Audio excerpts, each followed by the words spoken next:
From storming the Capitol to standing in front of a judge, the list of January 6th defendants is growing, and so is the backlash at the criminal charges many of them are pleading guilty to. So people were upset? Oh, yeah. I got death threats. Death threats after D.C. defense attorney Nabil Kibria represented a couple from Virginia named Joshua and Jessica Bussell, who both pled guilty to misdemeanor charges despite social media posts in which Jessica Bussell wrote, "Pence is a traitor. We stormed the Capitol."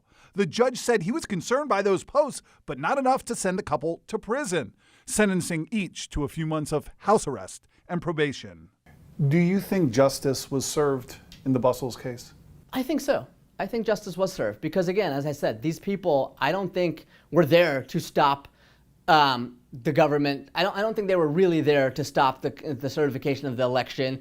The Bussells are far from the only Capitol riot defendants to reach an agreement with the Department of Justice on a low-level guilty plea. A WUSA 9 analysis of the first 110 plea deals agreed to by the government reveals only 17 Capitol riot defendants have pled guilty to felonies. The rest, all misdemeanors. Put another way, just over 1 out of every 10 January 6 defendants to enter guilty pleas to date face any significant amount of prison time. I think the DOJ has been trying to clear out the low-level, the low-hanging fruit, which is the misdemeanors. But some judges presiding over Capitol riot cases are starting to push back. U.S. District Court Judge Emmett Sullivan pressed federal prosecutors in open court about why a Pennsylvania woman was allowed to simply plead guilty to a misdemeanor, despite threats she made to shoot House Speaker Nancy Pelosi in, quote, the friggin' brain. And just this week, Judge Tanya Chuckton went above the DOJ's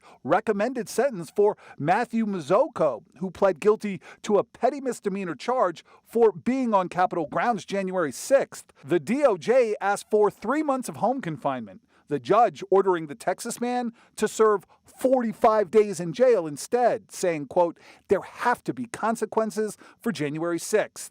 On social media, one Twitter user asked flatly, if the Department of Justice isn't doing the justice part, what's the point? The Department of Justice isn't positioned to try 600 felony cases. It's just not what they do. Former federal prosecutor Niyama Rahmani believes a lot of this comes down to resources for the United States Attorney's Office of the District of Columbia, who declined to comment on our story. Since January, more than 600 Capitol riot cases have piled up on the desks of U.S. attorneys in D.C., including at least 185 involving assault on police. Others are charged in widespread felony conspiracy cases for pre-planning the attack, including the Oath Keepers, a prosecution with so many defendants. Judges say they may have to split the group into different trials, just so the courtrooms can handle all the defendants and attorneys. The Department of Justice is painted into a corner right now by the sheer number of people that they ended up charging.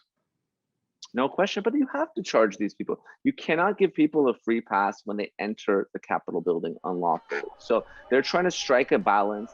It is worth keeping in mind that there are those who believe the Department of Justice should not be prosecuting low-level Capitol riot defendants at all, pointing to arrangements given to some arrested during the George Floyd protests known as deferred prosecution. That's where the government agrees to wipe a guilty conviction off your record if you keep your nose clean for a year or two. No deferred prosecution agreements have been given to Capitol riot defendants so far.